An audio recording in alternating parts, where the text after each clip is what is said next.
what's good? This is your girl, I am the Bronze Goddess, and it's time for another strawberry letter. Before I get into it, I want to remind you there is some foolishness. There is random acts of foolery. And just sprinkled over the top is a little bit of bye, Felicia, in this particular letter. So anyway, with all that being said, let's go get them.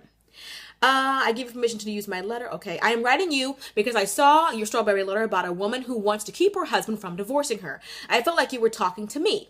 My husband and I have been married for 6 years, but on and off for 25 years.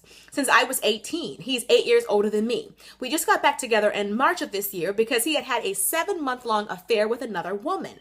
I left him and I prayed the whole time that God would heal our marriage. I took him back after he kept begging me to come home. Mind you, he was living with someone else at the time he was begging. Okay.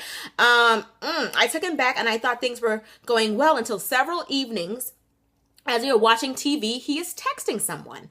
I asked, who are you texting? He replies, no one. Okay, so I looked at his phone the next morning and it is a woman named Shay, nickname Nasty. I asked him, why is her nickname Nasty? He says, I don't know why I did that. Now he says, I'm crazy because I don't trust him anymore and I want to leave. He says that he should have had sex with her if I was going to act like this.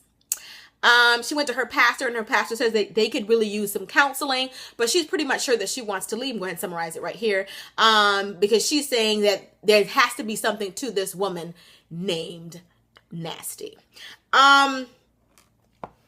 Let's go ahead and get him. This particular letter was foolishness filled. But I think that there's a lot that I can suggest in this particular situation. You've been with this man now for over 25 years. And, you know, he had this affair. And then you said that he was living with someone else while he was begging. You didn't mention who the someone else was. Was it? Please tell me it was not the woman he was having an affair with. Because please tell me that you did not allow him to go live with the chick he was having an affair with, beg you from her house to come back home.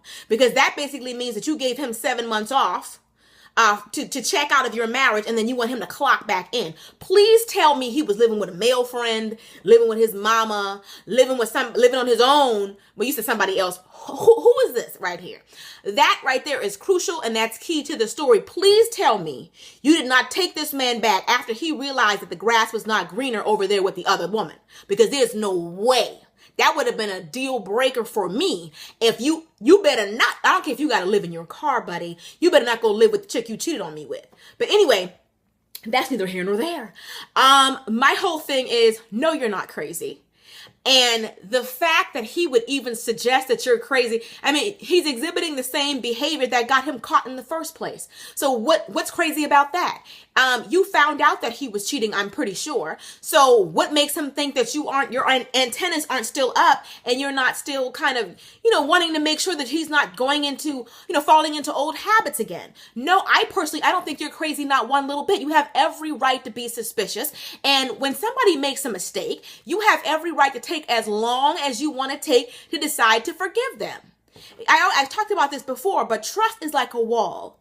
With each action, you build the wall up brick by brick by brick, saying you're going to be where you're supposed to be, doing what you're supposed to do, being, just being there and being honest about things. That takes time to build that up. When you knock that wall of trust down, it takes time for it to come back up. It doesn't instantly come back because you say, I forgive you.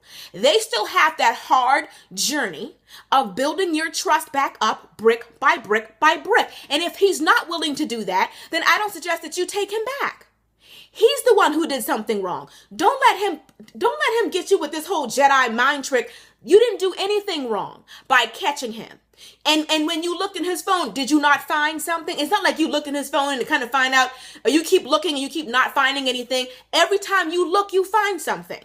So why are you crazy for thinking that he could be back to his old habits again? 7 months is a long time for him to have carried on that affair. So what? And then he nicknamed the lady nasty, talking about, I don't know why I did that. He know why he did that. Like, she nasty for a reason. I mean, I'm not trying to be funny. I mean, you the one who said the child name is nasty. I think that there's something inappropriate going on with her, because if there wasn't, and if she wasn't anybody special, he would tell her in front of you, or, or mention to her, whatever, I don't want to talk to you again. I've had an issue with my wife and she doesn't feel comfortable with me speaking to you. But to me, anybody who my husband has to communicate, and that communication between that person is so important that he's willing to risk my marriage, there's something wrong with that relationship. If I'm saying that I feel threatened, or I don't think you should speak to somebody, if he's willing to say, I don't care how you feel about it, I'm going to talk to her, something's wrong here. There's something to this whole nasty relationship. And I don't think that you're crazy. I definitely suggest that going to counseling is not going to hurt in any way.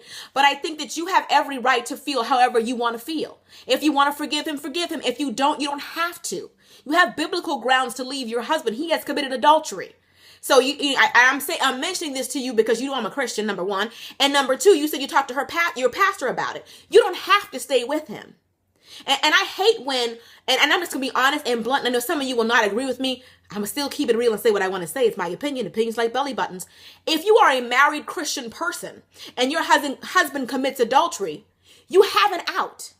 I didn't make that up. That is biblical. I mean, God is okay with that, because he doesn't feel that you have to put up with certain things. Putting up with a cheating man is dangerous on your health and on your mental health, your spiritual health, even physically. So I don't think that you have to stay with him just because you're married to him. He committed adultery. It's up to you to decide if you want to forgive him for that or not. And if you don't feel like he's remorseful enough, or you can't trust him anymore, you don't have to be with him. Marriage does not have to be forever if somebody violates biblical laws. And I want to say that again. Marriage does not have to be forever. I've had people write me and they're telling me they're a Christian and their husband beats them. Their husband took advantage of them. Their husband forced himself on them. Do you think that God the Father would allow that? No, he wouldn't. Just because you marry somebody that's supposed to treat you that kind of way? No. Don't think because you're a Christian that you're stuck in marriages like this. Adulterous marriages. Well, I'm a Christian and he's a Christian and I don't want to get divorced, because if he's beating you, what do you think you're supposed to do? If he's cheating on you, what are you supposed to do? If your husband tried to force himself on you, what are you supposed to do? If your own physical father wouldn't allow that, don't you think God the Father that loves you even more and wouldn't allow you to be in such a situation? You owe this man nothing. He doesn't sound sorry enough to me. He doesn't sound remorseful enough to me. And he doesn't sound like he's willing to do whatever it takes to earn your trust back. If you tell him, I don't want you texting old girl, I don't want you texting nasty anymore, he should say, okay. You should be able to go through his phone if that's what you want to do, because he's the one who made the mistake. You're not crazy for checking up on him. But I want to say that if you start this type of behavior of checking up on him and, going through his phone and looking at his Facebook and all that kind of thing, this is the kind of lifestyle that you'll have to continue. Do you want to live and be in a marriage where you have to check up on your husband like this? Because that's not living if I got to sleep with one eye open, scared that every time you walk out the door, you're going to cheat on me. But I think that you have to decide if this is something that you can live with. The whole idea of having to check up on your husband and having him tell you that you're crazy every time he's doing something that you feel is inappropriate. You have to decide if this is the lifestyle that you want to live. And I suggest that you pray about it, but just realize that I want you to realize you don't owe him anything. You don't. You've given him 25 years of being faithful and being loyal to him. You've already done your part. He's the one who violated your trust and broke his own marital vows. How do you know that the woman you caught him with was the first woman? How do you know any of that? You don't know.